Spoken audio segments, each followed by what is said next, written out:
Alhamdulillahirabbil alamin wassalatu wassalamu ala Rasulillah wa ala alihi wa ashabihi wa man tabi'ahum bi ihsan ila yaumiddin amma ba'd. Alhamdulillah kita lanjutkan lagi praktek baca dan terjemah kitab dan membaca Taisir Al-Karimir Rahman fi Tafsiri Kalamil Mannan karya Syekh Abdurrahman bin Nasir As-Sa'di rahimahullah. Kita masih di surah Al-Baqarah, melanjutkan kemarin ayat 198 sampai 202. Kita hari ini melanjutkan 201, 200, 200, 201, 202. Tafadhal. Bismillahirrahmanirrahim. Alhamdulillahi ala ihsan wa syukruhu ala taufiqihi wa amtinani. Wa asyhadu an la ilaha illallah wahdahu la syarika lah ta'ziman li sya'ni. Wa asyhadu anna Muhammadan abduhu wa rasuluhu ad-da'i ila ridwani sallallahu alaihi wa ala alihi wa sahbihi wa sallam. Qala al-mufassir al-allamah Syekh Abdurrahman bin Nasir As-Sa'di fi kitabi Taisiril Karimir Rahman fi Tafsiri Kalamil Mannan. Thumma akhbara ta'ala an ahwalil khalqi wa annal jami'a yas'alunahu matalibahum wa yastadfa'unahu ma yadurruhum walakinna maqasidahum takhtalifu faminhum man yaqulu rabbana atina fid dunya ay yas'aluhu min matalibid dunya ma huwa min syahawatihi wa laysa lahu fil akhirati min nasibin liraqbatihi anha wa qasri himmati ala dunya wa minhum man yada'u Allah limaslahati ad-daraini wa yaftakiru ilaihi fi muhimmati dinihi wa dunyah wa kullu min haula'i wa haula'i lahum nasibun min kasbihim wa a'malihim wa sayujazihim ta'ala ala hasabi a'malahum wa ala hasabi a'malihim wa himmatihim wa niyyatihim jazaan da'iran bainal adli wal fadli yuhmadu alaihi akmala hamdin wa tammahu. Baik, terjemahkan. Berkata Syekh rahimahullahu ta'ala, kemudian Allah subhanahu wa ta'ala mengabarkan dari keadaan para makhluk bahwasanya seluruhnya dia meminta kepadanya dari kebutuhan-kebutuhan mereka dan berlindung kepadanya dari segala yang membahayakan mereka. Akan tetapi niat maksud mereka berbeda-beda. Maka di antara mereka ada yang berkata, "Ya Rabb kami, berikanlah kebaikan di dunia." Maksudnya dia meminta dari kenikmatan-kenikmatan dunia apa yang dia inginkan dan dia tidak mendapatkan bagian di akhirat karena ia membencinya dan mencukupkan cita-citanya terhadap perkara dunia. Ini Allah menyingkap keadaan manusia terkait dengan permintaannya kepada Allah di dunia ini dalam berdoa. Ini golongan yang pertama. Ada orang memang berdoa selalu dunia saja. Tidak pernah minta akhirat. Pokoknya bagaimana dunianya. Bagaimana dunianya. Itu golongan pertama. Assalamualaikum. Terus. Summa qala mufassir rahimahullah.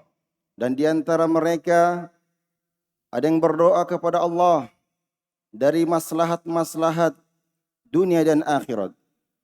Dan dia butuh, fakir kepadanya dalam kepentingan-kepentingan agama dan dunia, dan seluruh dari kelompok yang pertama dan kedua ini memperoleh bagian dari apa yang mereka kerjakan dan usahakan, dan Allah Subhanahu wa taala membalas mereka,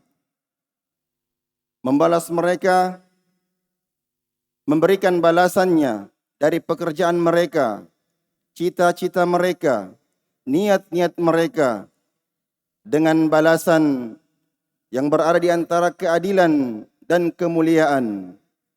Dia dipuji dengan pujian yang paling lengkap karenanya. Jadi semuanya, mau yang ingin dunia atau ingin akhirat, semuanya dibalas.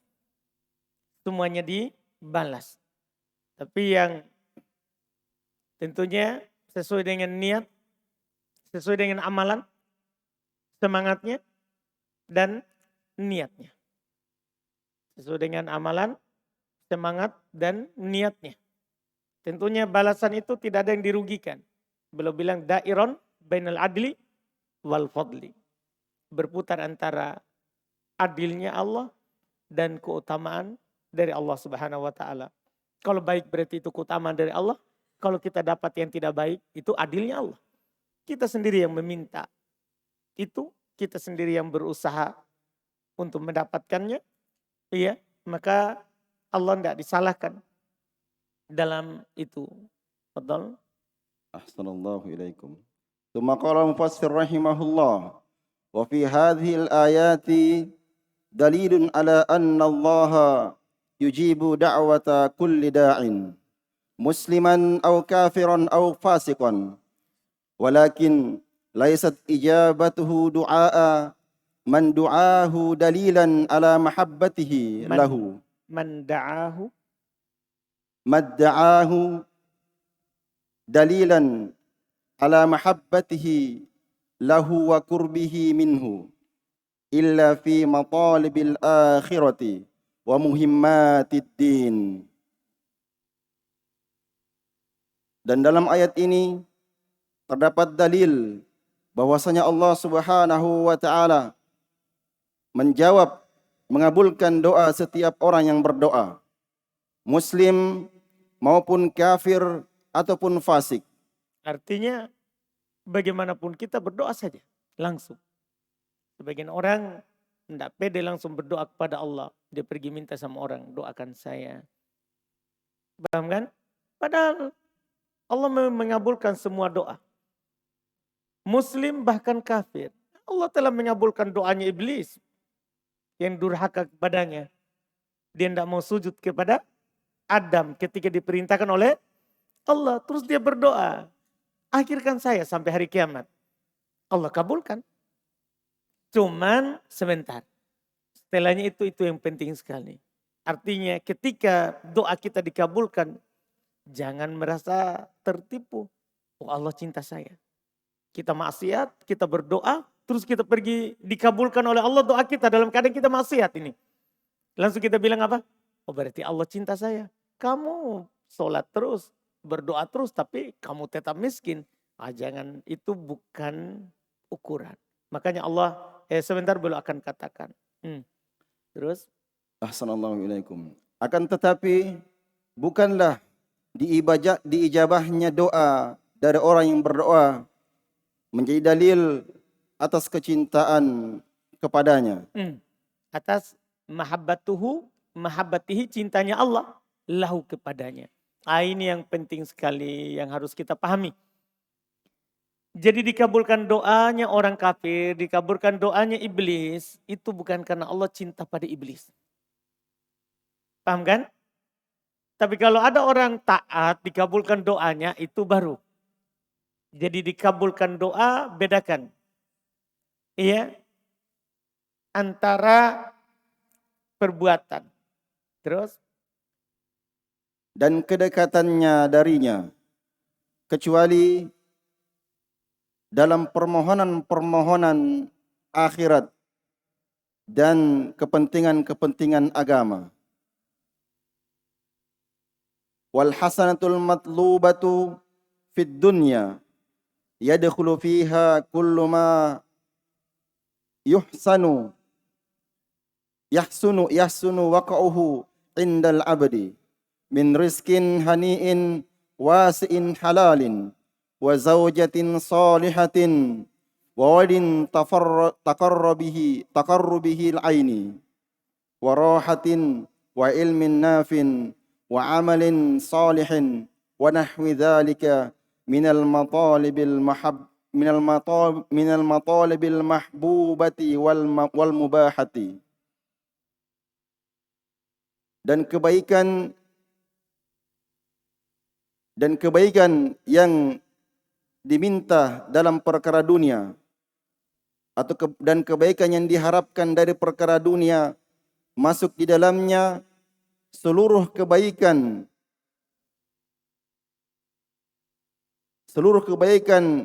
dan kejadiannya di sisi hamba, dari rezeki yang lancar, luas, halal, istri yang soleha, anak-anak yang menunjukkan pandangan mata, ketenangan, ilmu yang bermanfaat, amalan soleh, dan yang semisalnya dari segala macam permohonan yang dicintai dan dibolehkan. Berarti permintaan kebaikan dunia itu mencakup juga sebenarnya perkara akhirat.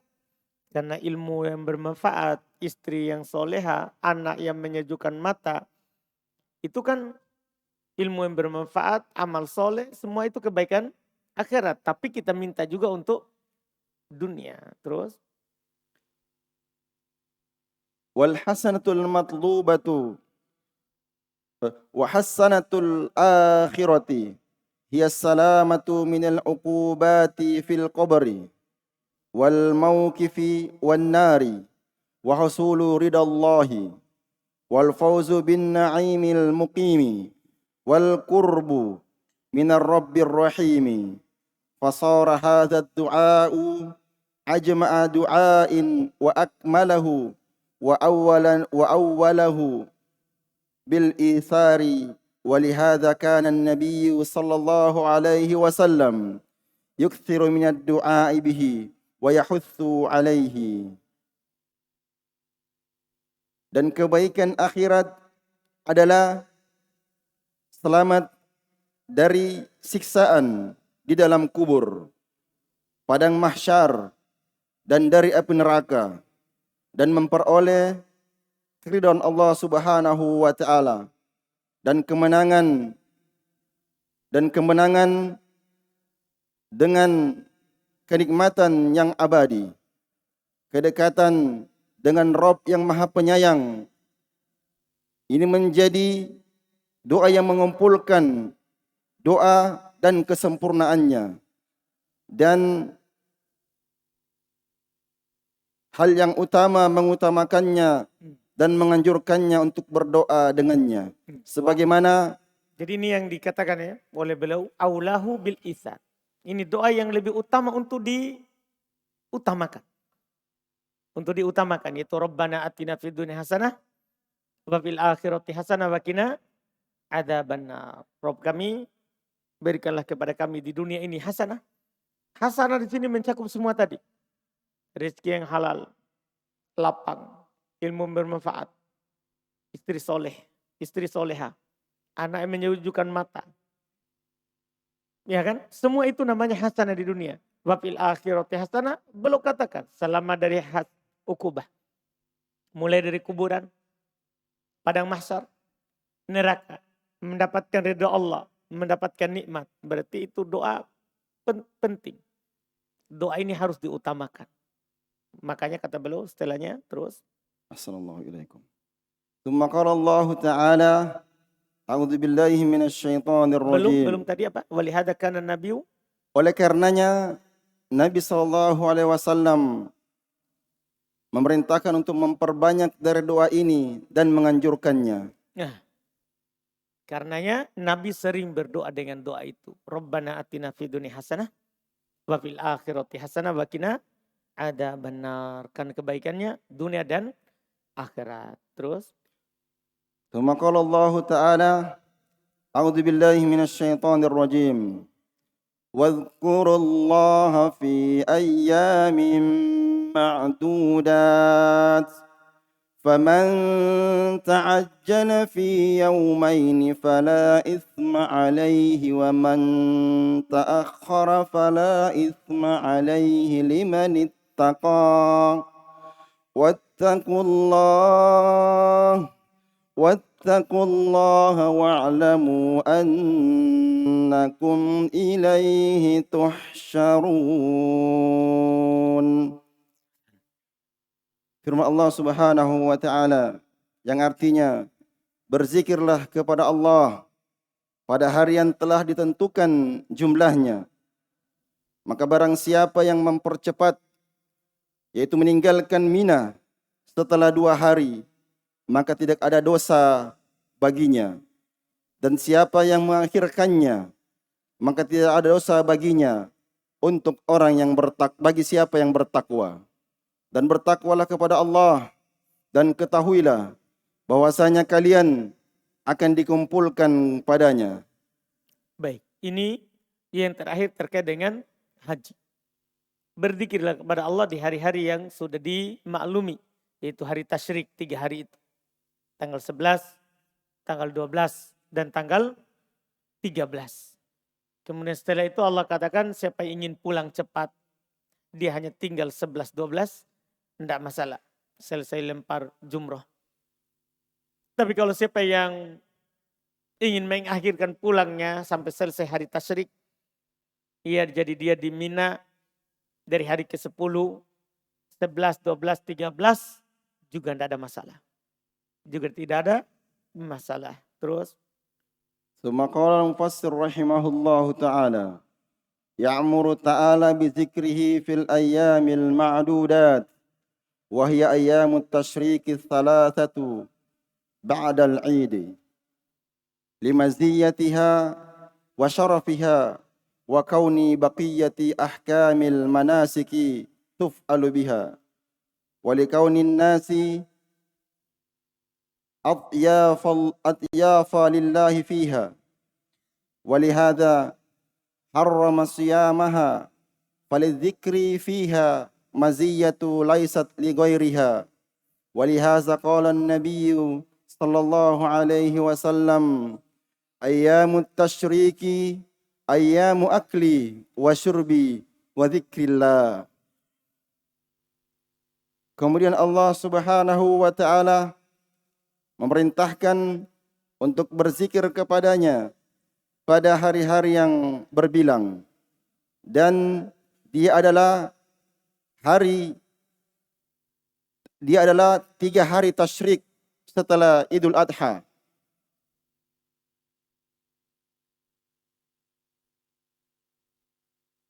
Karena keistimewaan dan kemuliaan dan sisa hukum-hukum manasik haji yang dilakukan dengannya.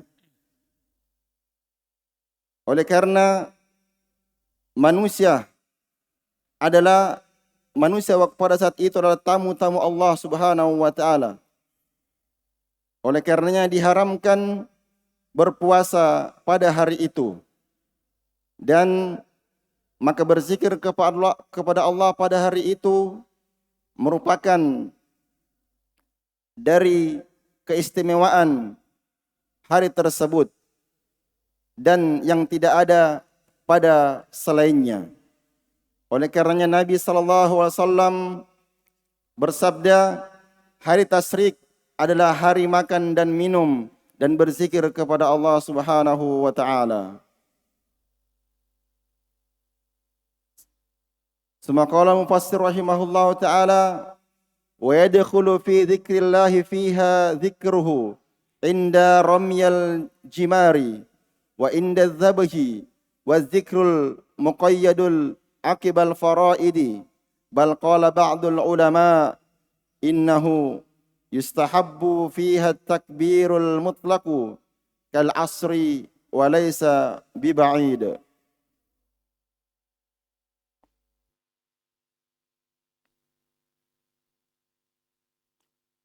dan masuk di dalamnya berzikir kepada Allah, yakni berzikir tatkala melempar jumrah dan pada saat menyembelih, dan berzikir yang terikat setelah salat fardu. Bahkan sebagian ulama berkata bahwa pada saat itu dianjurkan di dalamnya untuk bertakbir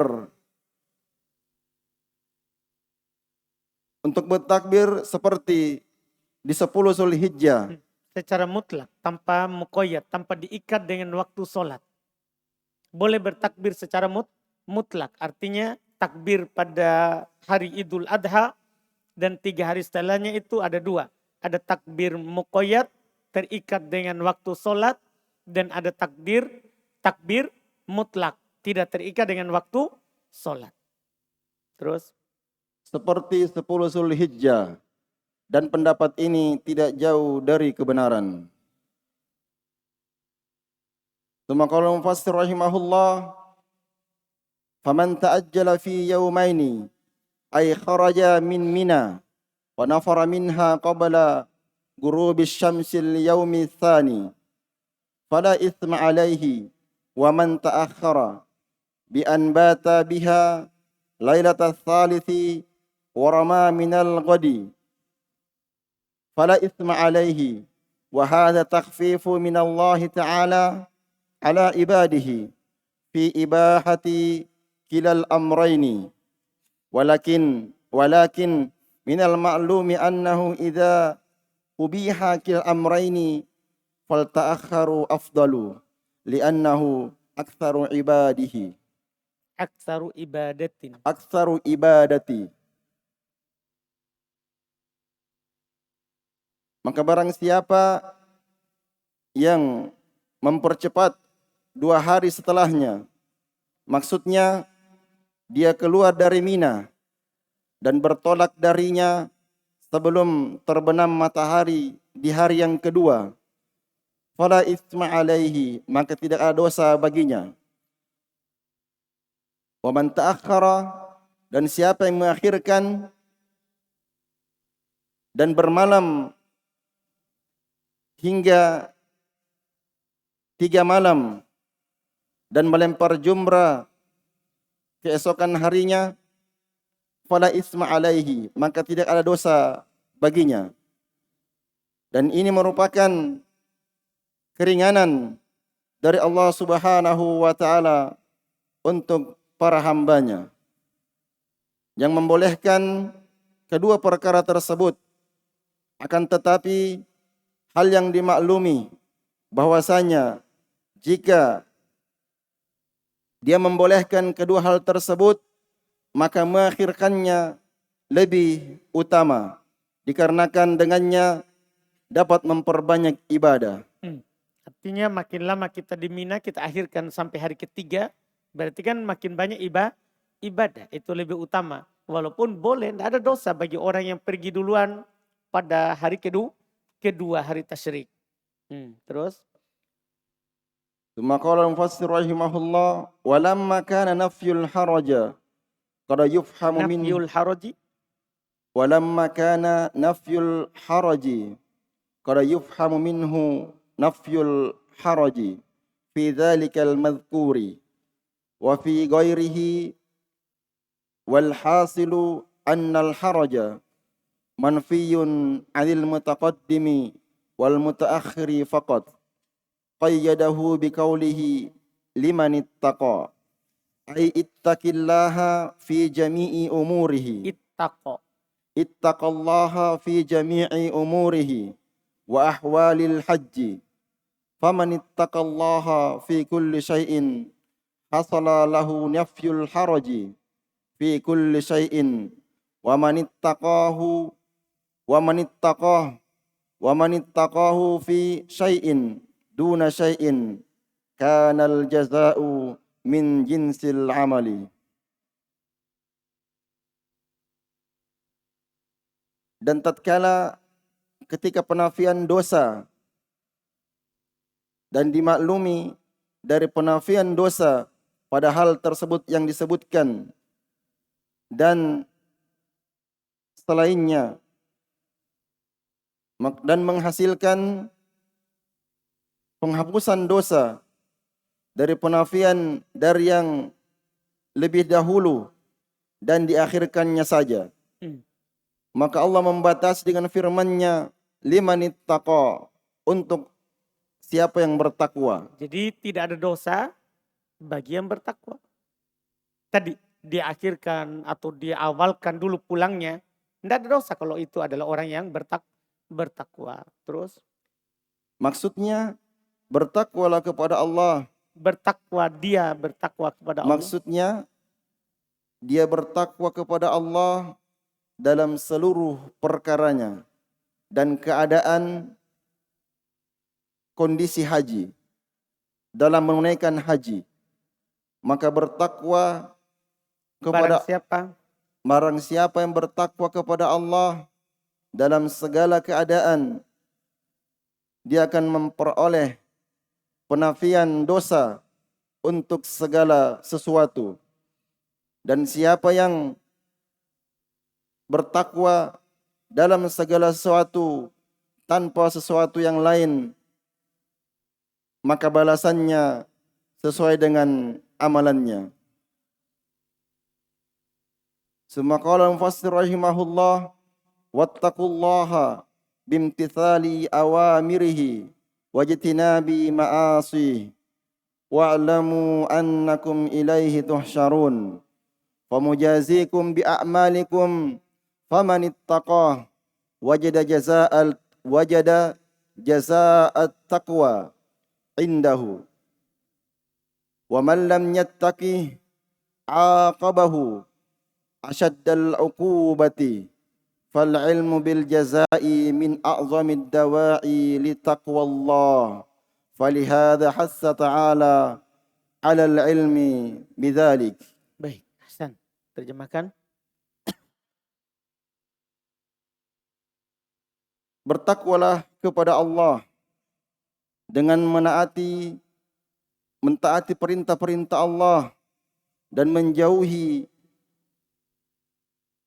kemaksiatan padanya. Wa'lamu annakum ilaihi tuhsyarun, dan ketahuilah sesungguhnya kalian semua akan dikumpulkan kepadanya. Lalu memberikan ganjaran atas segala amal perbuatan kalian. Maka barang siapa yang bertakwa kepadanya, dia akan mendapatkan balasan ketakwaan di sisinya. Dan barang siapa yang tidak bertakwa, maka dia akan memperoleh hukuman yang sangat berat. Maka mengilmui dari pembalasan ini merupakan sebesar-besar pendorong untuk bertakwa kepada Allah. Oleh karena itu, Allah Subhanahu wa taala menganjurkan untuk mengetahui perkara tersebut. Dengan ucapan firman Allah, wa'lamu, ilmuilah, pelajarilah, annakum ilaihi tuhsyarun, bahasanya kalian akan dibangkitkan kepadanya. Karena kalau kita punya ilmunya, maka itu akan mendorong kita untuk bertakwa. Untuk bertakwa.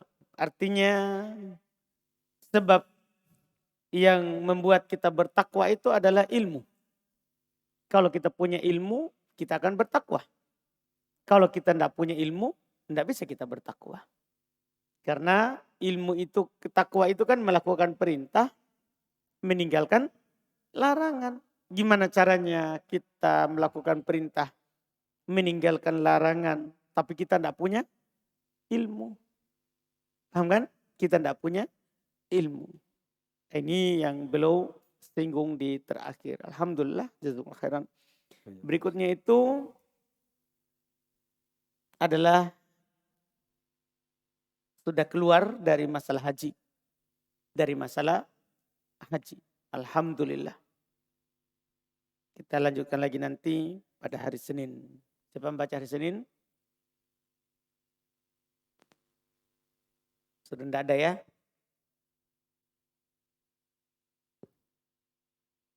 Pak Adi, mantap. Bisa dicoba. Mantap. Alhamdulillah. Sepertinya ini sampai Syaban ini masih ada terus yang bertambah ini. Siapa tahu muncul nanti Mas Wir. Alhamdulillah. Kita cukupkan dulu berarti. Tidak bisa lagi tidur ini berapa hari nih.